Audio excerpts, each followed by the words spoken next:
What is going on, guys? In this video, I'm gonna show you how to change your vinyl flooring and your carpet into this. Then stay tuned, I'm gonna show you how I did it all under a week, under $1,000, and all by myself. Let's get to it.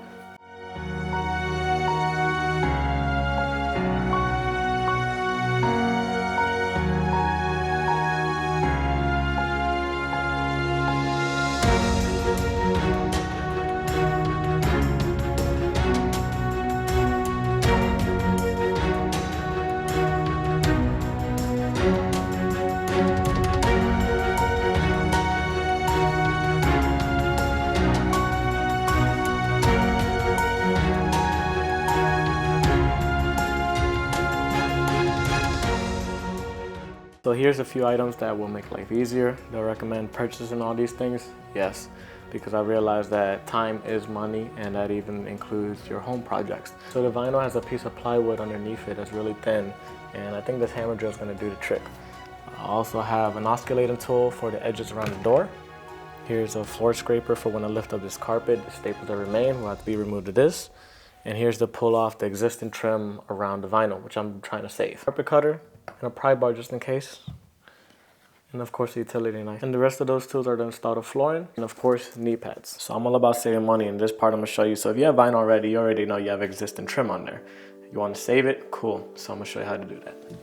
All you do is score the paint.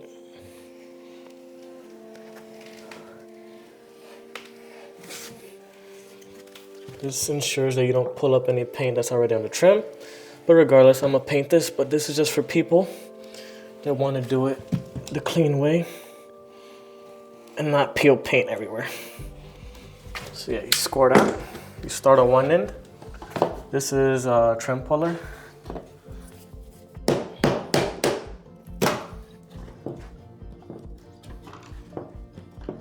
Just keep going like that throughout the whole thing, piece by piece.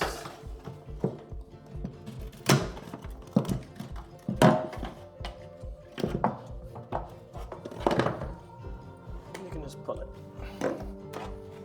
And this is probably the cleanest way to remove it. As you can see, all the left was maybe a little bit of silicone or whatever they used to install it at the end to clean up the lines. And yeah, just keep doing that, and now it's going to be a time lapse.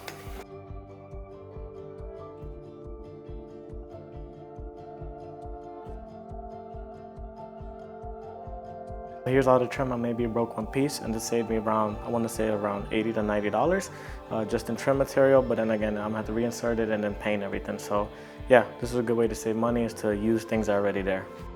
So over here, I'm removing the last bit of carpet left, and I'm also undercutting that door jamb so that way the floor can slide in underneath while I'm installing it. Just makes life easier. Alright, to remove this vinyl, we're going to need to lift up the plywood as well. It's not just about peeling off the vinyl.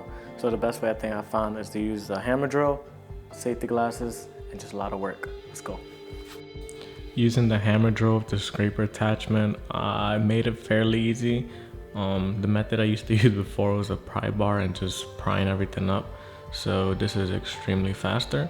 The only thing is that the plywood leaves staples underneath regardless, and they're pretty thick. So right now I'm troubleshooting as I go, trying to figure out what I'm gonna do about those staples. This is day 2 now of the demo. It's about 60 to 70% done, as you can see. Best piece of advice to get up that vinyl is the hammer drill. And another piece of advice is to set your own pace, especially since this is my house. I said the days I don't work, I said the days I do work. That way I don't get burnt out. Let's get to it. Just for everyone watching, this is my home. So the way I work here is not the way I'll typically work on a project for someone else. I usually work cleaner. I would usually tarp everything off, make sure the dust is as minimal as possible.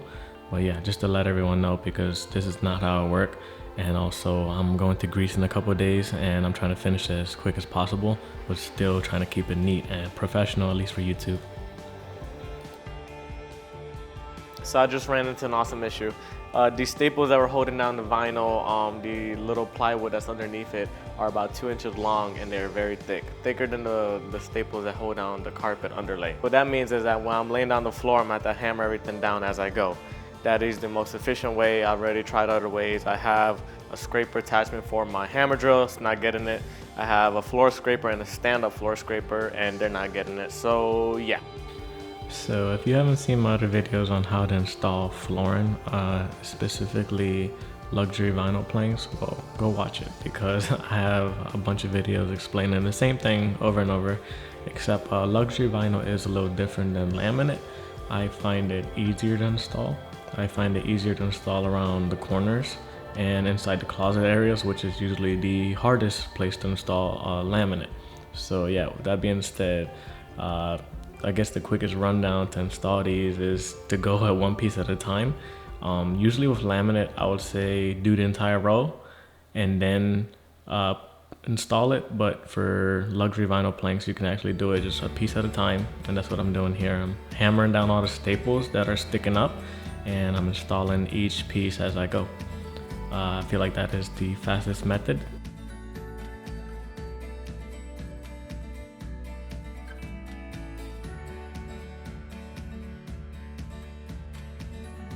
A small quick tip: when moving furniture around, you want to move it to the unfinished side and then work your way up to that furniture. In this case is my fridge, and then move it to the finished side.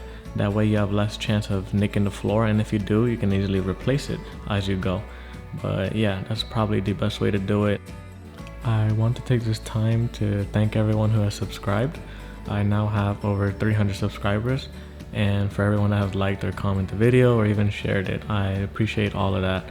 The end goal for the year, I forgot what it was because I just absolutely killed it. I think it was either 10 or 100 subscribers. I forgot what it was, but yeah, I'm well over that. And I just want to thank everyone. I'm more than appreciative. And if you have any video ideas for me, any projects you want to see, just let me know in the comments and I'll try to do them. I'm about 70% done with my home.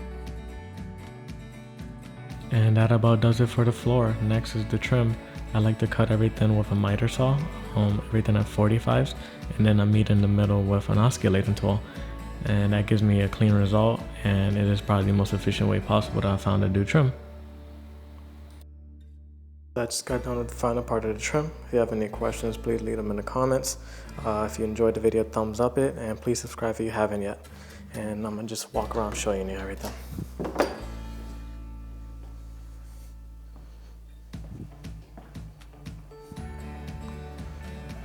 It's not completely perfect, but it's passable.